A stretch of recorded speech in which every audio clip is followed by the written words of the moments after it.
dire qu'il est important aussi que les personnes LGBT dans leur diversité soient visibles dans la société, parce que un des problèmes aussi et un des mécanismes de construction en fait des comportements discriminatoires, c'est de prétendre que les gens n'existent pas. Et en fait, au-delà de ça, ça isole beaucoup des personnes LGBT, parce que quand on ne se voit pas dans les médias, quand on ne s'entend pas dans les médias, quand on ne se voit pas dans la société, on a le sentiment d'être seul. Et en fait, ça contribue aussi à décourager les dépôts de plainte, à démunir en fait les gens de leurs droits fondamentaux. Et c'est justement l'objectif, par exemple, d'une manifestation comme ce soir à 18h devant l'Hôtel de Ville ?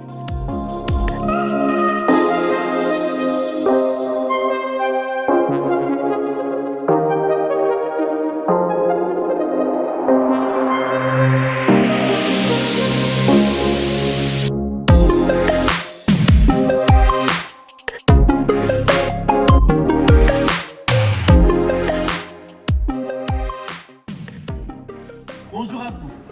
Nous sommes ici rassemblés car la société française nous a fait une promesse qu'elle n'a pour le moment pas su tenir. Liberté, égalité, fraternité est la devise de la République française et la promesse faite à tous les citoyens et toutes les citoyennes. Quelle liberté quand nous devons être vigilants à ne pas nous dévoiler en public pour éviter les agressions. 2170 crimes et délits contre les personnes LGBTQI+, et 1620 contraventions, dont 90 pour injures et diffamation en 2021, selon les chiffres de la police et de la gendarmerie. Et nous ne parlons ici pas des chiffres des agressions qui n'ont pas fait l'objet d'un dépôt de plainte. Quelle égalité quand des droits et des traitements et des services ne sont pas accessibles et ou remboursés pour des personnes qui en ont vraiment besoin. Quelle fraternité quand on nous traite ainsi. C'est pour cela que pour nos frères, mais aussi pour nos sœurs et autres dans la douleur, nous demandons plus. Plus de moyens pour se défendre, plus d'écoute pour identifier les problèmes, plus d'exigences pour les adresser et les confronter. Aujourd'hui, nous luttons encore et toujours, mais il est important aussi de faire preuve de reconnaissance à l'égard des générations précédentes. C'est sur leur détermination et leur rage que se construisent nos luttes. Et c'est par leur sueur et leur sang qu'ont été gagnés les droits dont nous jouissons aujourd'hui.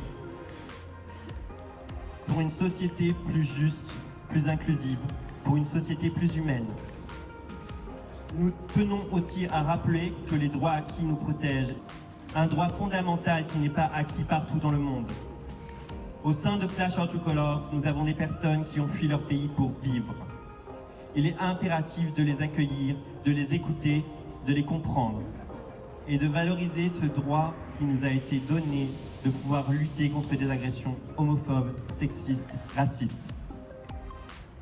Il nous reste aussi à vous inviter à venir écouter les histoires de ces personnes venues d'Afrique, de ces personnes qui vont parler à la boîte sans projet à 19h30 pour parler de leurs histoires, des histoires de violence, de douleur, de sacrifice, des histoires de courage, de force, de fierté.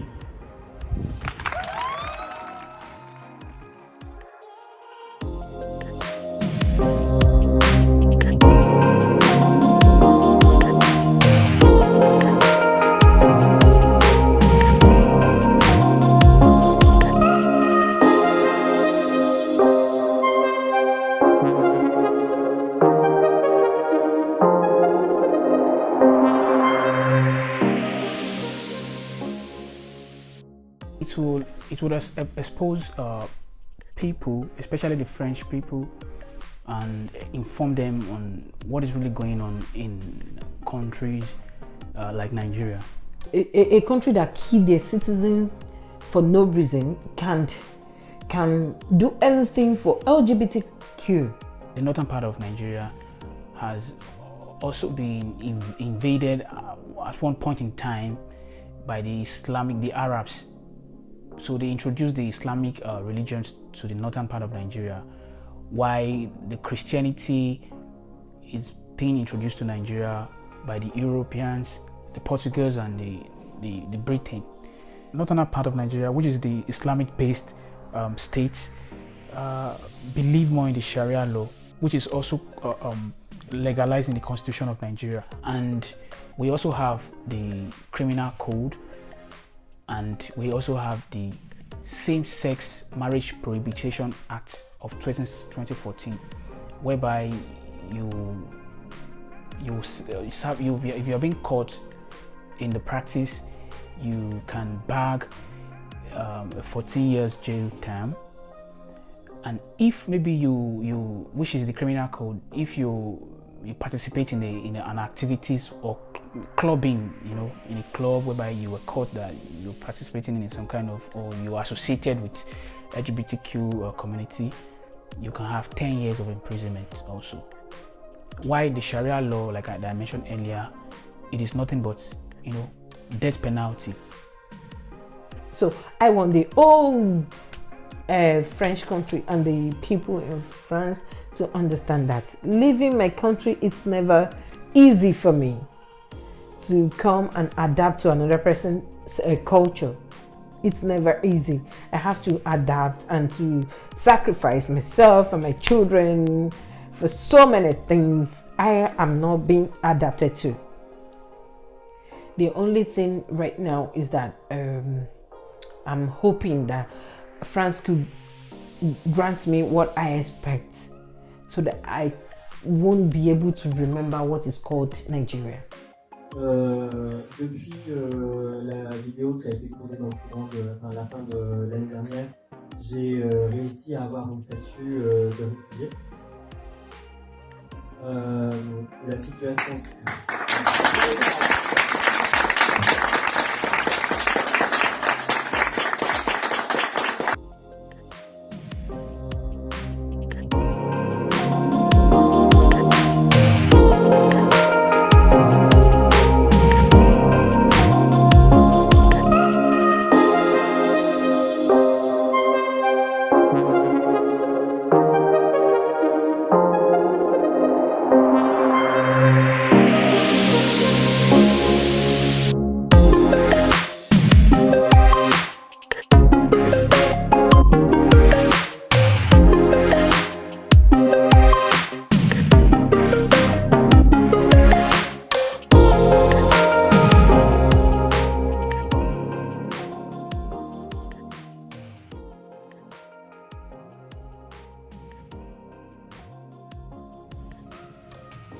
Coming out, ça serait mieux qu'il le garde pour lui, c'est un risque pour sa carrière.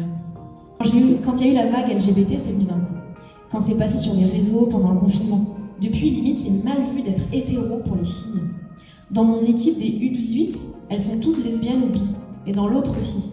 Elles essaient de mettre dans leur délire de bi. C'est limite tabou d'être hétéro dans une équipe de filles. C'est pas chaud sous la douche? Je prends ma douche en sous-vêtements.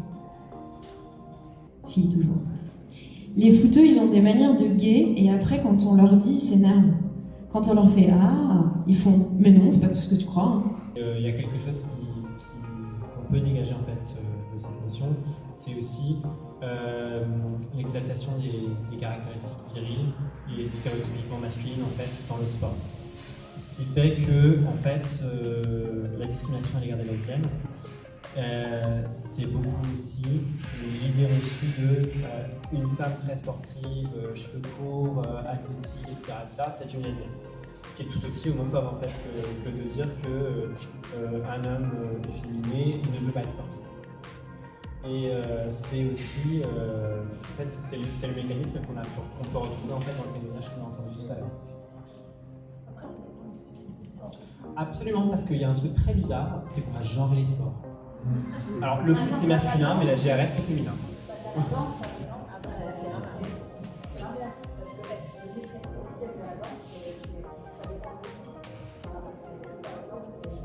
Et pas toutes les danses, parce que moi j'ai pratiqué du hip-hop et j'ai pratiqué de la danse contemporaine. Alors je vous dis tout de suite, le hip-hop c'est masculin, la danse contemporaine c'est féminin. Sachez-le.